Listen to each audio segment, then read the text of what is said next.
Hi friends, బఠానీ aloo chat తయారు చేసుకుందామా. నేను బఠానీ హాఫ్ డే నానబెట్టుకున్నానండి. తర్వాత కుక్కర్లో సాల్ట్ వేసుకొని నేను బాయిల్ చేసుకున్నాను. 3-4 విజిల్స్ వచ్చే వరకు కొంచెం మెత్తగానే వండుకున్నానండి. చూసారా, కొంచెం మెత్తగా బాగా తెలుస్తుంది. తర్వాత ప్యాన్ పెట్టుకొని ఆయిల్ వేసుకొని ఫస్ట్ నేను కొంచెం టేస్ట్ కోసం ఆనియన్స్ యాడ్ చేశాను, కొంచెం టమాటా కూడా యాడ్ చేసుకున్నానండి. నేను ఎప్పుడు ఇలానే చేస్తాను, ఇలా చేస్తే బాగుంటుంది అనమాట. అందుకని నేను ఆనియన్స్ తర్వాత టమాటా యాడ్ చేసుకున్నాను. కొంచెం మెత్తబడ్డాక నేను ఆలు కూడా యాడ్ చేశాను అండి. ఇది బఠానీ ఆలు చాట్ కదా, అందుకని ఆలు కూడా యాడ్ చేశాను. ఆలు తర్వాత మనం ఇంకా బఠానీ యాడ్ చేసుకోవాలి. బఠానీ యాడ్ చేసుకొని ఇంకా వాటర్ వేసుకోవాలన్నమాట. మనకి కొంచెం లిక్విడ్గా ఉండాలి కదా అండి, అందుకని వాటర్ వేసుకున్నాను. వాటర్ వేసుకొని కొంచెం బాగా కలుపుకోవాలి. కలుపుకున్న తర్వాత మనం ఇంకా కావాల్సినంత సాల్ట్ వేసుకోవాలి.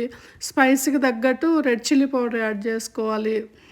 ఇంకా యాడ్ చేసుకున్న తర్వాత కొంచెం బాగా కలుపుకొని మూతబెట్టి బాగా కొంచెం ఉడికించుకోవాలన్నమాట. నేను చూసారా బాగా ఉడుకుతుంది.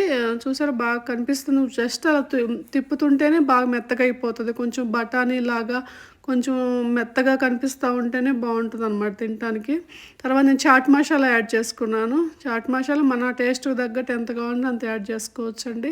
అలా నేను యాడ్ చేసుకున్నాను. ఇంకా నేను కొంచెం ప్లేట్లో తీసుకున్నాను.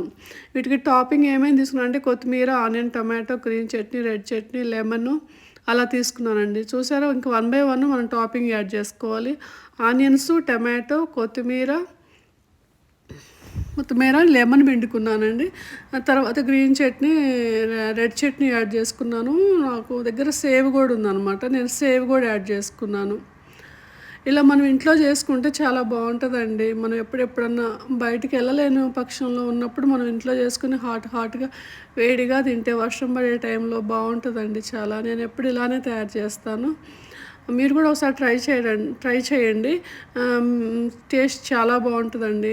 మీకు కనుక ఈ వీడియో నచ్చితే లైక్ చేసి, షేర్ చేసి, సబ్స్క్రైబ్ చేసుకోండి. Thanks for watching.